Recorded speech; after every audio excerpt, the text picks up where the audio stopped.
पुणेरी मिसळ सगळ्यांनीच खाल्ली असेल, पण आज कल्पनाच रेसिपीची मिसळ नक्की एकदा ट्राय करा. तुम्हाला खरं नसेल वाटत तर एकदा रिव्ह्यू नक्की बघा गुगलला.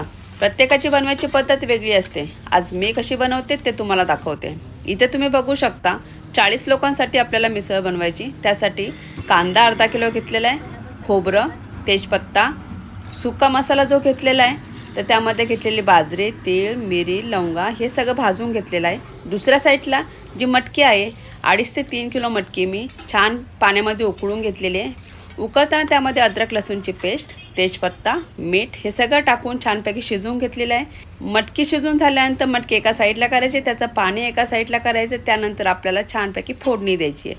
यामध्ये तुम्ही बघू शकता झणझणीत असा मटकीचा रस्सा तयार झालेला आहे. रस्सा आणखीन चटपटीत आणि टेस्टी बनण्यासाठी आज परत मी फोडणी केलेली आहे. मटकीला पण फोडणी करून घेतलेली आहे.